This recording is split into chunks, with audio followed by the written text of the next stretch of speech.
Dorothy and her fellow travelers rode away from the cut-and-clip village and followed the indistinct path as far as the signpost. Here they took the main road again and proceeded pleasantly through the pretty farming country. When evening came, they stopped at a dwelling and were joyfully welcomed and given plenty to eat and good beds for the night. Early next morning, however, they were up and eager to start, and after a good breakfast, they bade their host goodbye and climbed into the red wagon to which the sawhorse had been hitched all night. Being made of wood, this horse never got tired nor cared to lie down. Dorothy was not quite sure whether he ever slept or not, but it was certain that he never did when anybody was around. The weather is always beautiful in Oz, and this morning the air was cool and refreshing, and the sunshine brilliant and delightful. In about an hour, they came to a place where another road branched off. There was a signpost here which read, "This way to FUDDLES." "Oh, here's where we turn," said Dorothy, observing the sign. "What? Are we going to FUDDLES?" asked the Captain General. "Yes, Ozma thought we would enjoy the Fuddles. They are said to be very interesting," she replied. "No one would suspect it from their name," said Aunt Em. "Who are they, anyhow? More paper things?" "I think not," answered Dorothy, laughing, "but I can't say exactly, Aunt Em, what they are." "We'll find out when we get there." "Perhaps the wizard knows," suggested Uncle Henry. "No, I've never been there before," said the wizard. "But I've often heard of FUDDLES and the Fuddles, who are said to be the most peculiar people in all the land of Oz." "In what way?" asked the Shaggy Man. "I don't know, I'm sure," said the wizard. Just then, as they rode along the pretty green lane toward FUDDLES, they espied a kangaroo sitting by the roadside. The poor animal had its face covered with both its front paws and was crying so bitterly that the tears coursed down its cheeks in two tiny streams and trickled across the road, where they formed a pool in a small hollow. The sawhorse stopped short at this pitiful sight, and Dorothy cried out with ready sympathy, "What's the matter, kangaroo?" "Boo-hoo, boo-hoo," wailed the kangaroo. "I've lost my oh, boo-hoo, boo-hoo." "Poor thing," said the wizard. "She's lost her mister. It's probably her husband, and he's dead."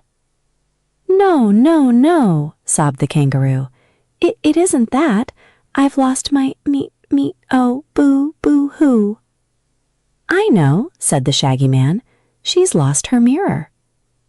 "No, it's my boo-hoo, my oh, boo-hoo."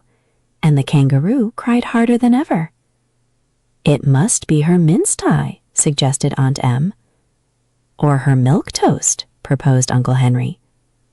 "I've lost my mittens," said the kangaroo, getting it out at last. "Oh!" cried the yellow hen with a cackle of relief. "Why didn't you say so before?" "Boo-hoo! I couldn't," answered the kangaroo. "But see here," said Dorothy, "you don't need mittens in this warm weather." "Yes, indeed I do," replied the animal, stopping her sobs and removing her paws from her face to look at the little girl reproachfully. "My hands will get all sunburned and tanned without my mittens, and I've worn them so long that I'll probably catch cold without them." "Nonsense," said Dorothy. "I'd never heard before of any kangaroo wearing mittens." "Didn't you?" asked the animal, as if surprised. "Never," repeated the girl, "and you'll probably make yourself sick if you don't stop crying. Where do you live?" "About 2 miles beyond FUDDLES," was the answer. "Grandmother Knit made me the mittens, and she's one of the Fuddles." "Well, you'd better go home now, and perhaps the old lady will make you another pair," suggested Dorothy. "We're on our way to FUDDLES, and you may hop along beside us." So they rode on, and the kangaroo hopped beside the red wagon and seemed quickly to have forgotten her loss. By and by the wizard said to the animal, "Are the Fuddles nice people?" "Oh, very nice," answered the kangaroo. "That is, when they're properly put together. but they get dreadfully scattered and mixed up at times, and then you can't do anything with them." "What do you mean by their getting scattered?" inquired Dorothy. "Why, they're made in a good many small pieces," explained the kangaroo, "and whenever any stranger comes near them, they have a habit of falling apart and scattering themselves around. That's when they get so dreadfully mixed, and it's a hard puzzle to put them together again." "Who usually puts them together?" asked Ombi Ombi. "Anyone who is able to match pieces. I sometimes put Grandmother Gnit together myself, because I know her so well I can tell every piece that belongs to her. Then, when she's all matched, she knits for me, and that's how she made my mittens.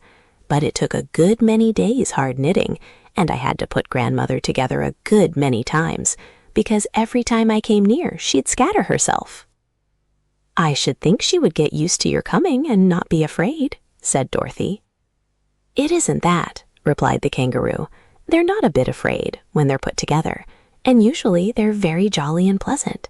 It's just a habit they have to scatter themselves, and if they didn't do it, they wouldn't be Fuddles."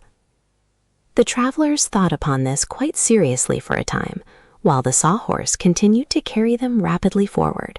Then Aunt Em remarked, "I don't see much use our visiting these Fuddles. If we find them scattered, all we can do is to sweep them up and then go about our business."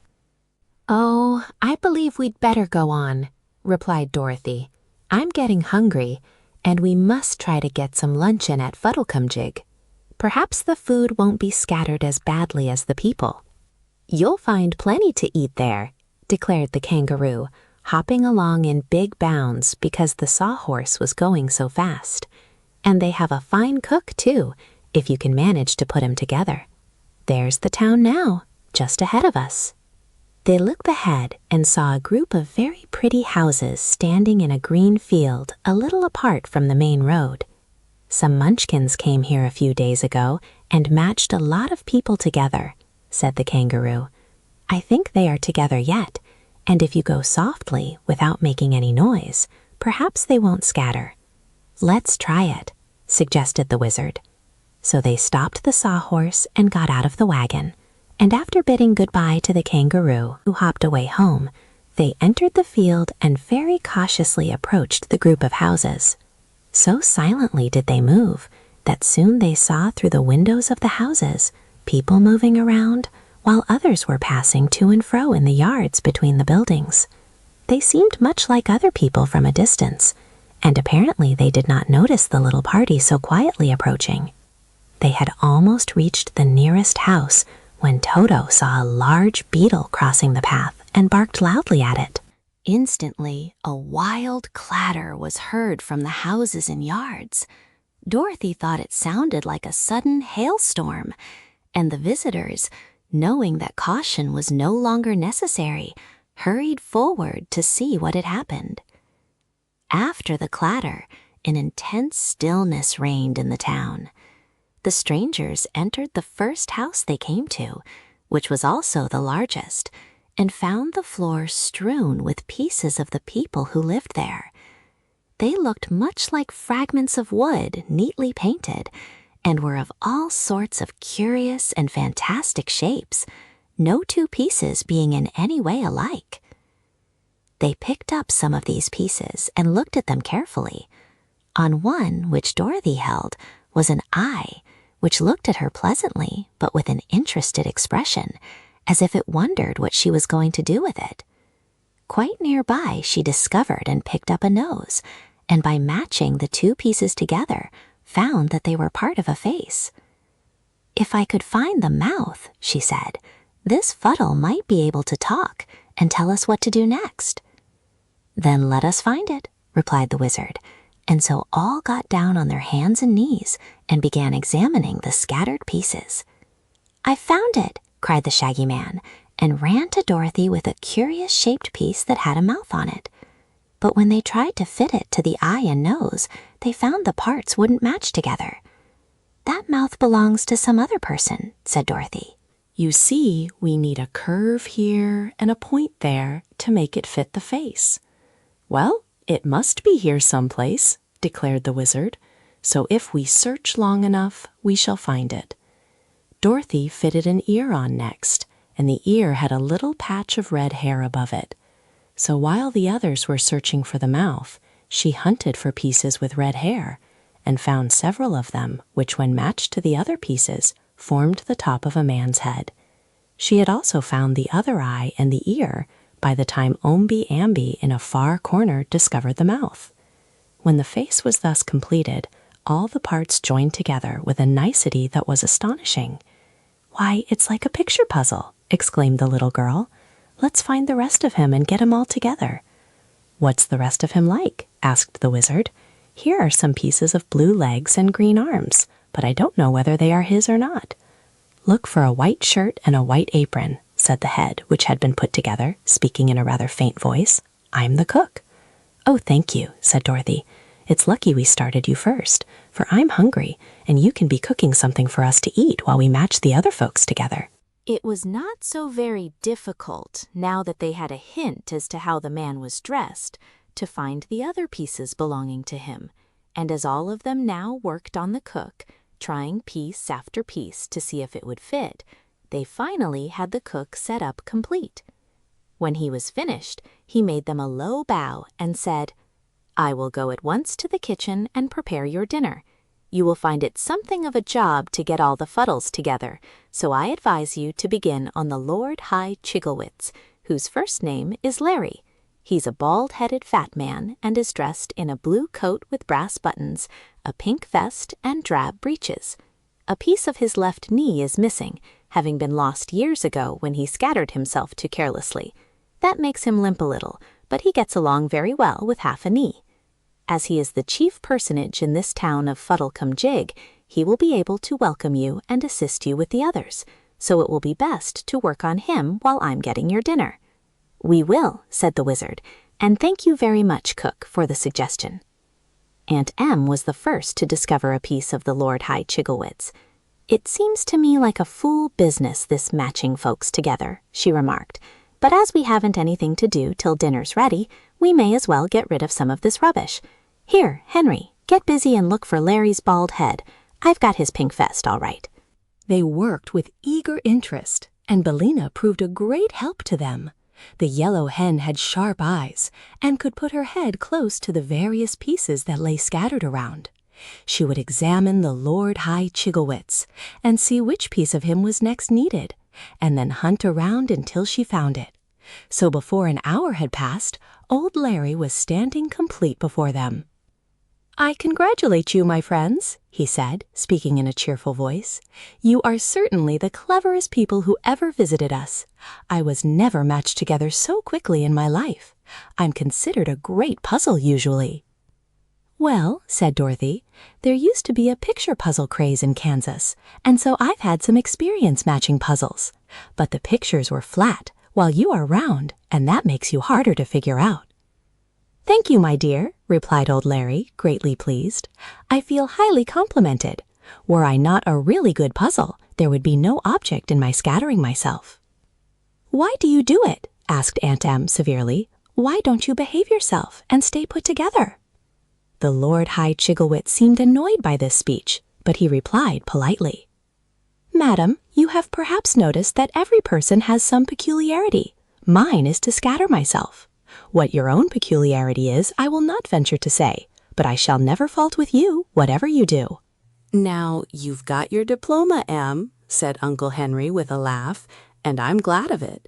This is a queer country, and we may as well take people as we find them." "If we did, we'd leave these folks scattered," she returned, and this retort made everybody laugh good-naturedly. Just then Omby Amby found a hand with a knitting needle in it, and they decided to put Grandmother Gnit together. She proved an easier puzzle than old Larry, and when she was completed, they found her a pleasant old lady who welcomed them cordially.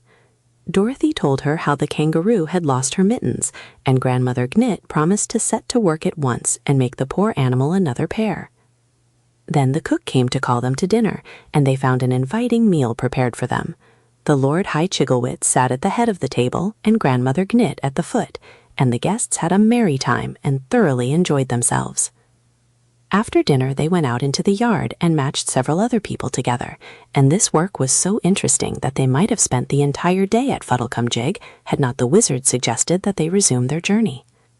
"But I don't like to leave all these poor people scattered," said Dorothy, undecided what to do. "Oh, don't mind us, my dear," returned old Larry. Every day or so, some of the Gillikins or Munchkins or Winkies come here to amuse themselves by matching us together, so there will be no harm in leaving these pieces where they are for a time. But I hope you will visit us again, and if you do, you will always be welcome, I assure you." "Don't you ever match each other?" she inquired. "Never, for we are no puzzles to ourselves, and so there wouldn't be any fun in it." They now said goodbye to the Cure Fuddles and got into their wagon to continue their journey. "Those are certainly strange people," remarked Aunt Em thoughtfully as they drove away from Fuddlecumjig, "but I really can't see what use they are at all." "Why, they amused us all for several hours," replied the wizard. "That is being of use to us, I'm sure." "I think they're more fun than playing solitaire or mumble-type-peg," declared Uncle Henry soberly. "For my part, I'm glad we visited the Fuddles." How the General Talked to the King.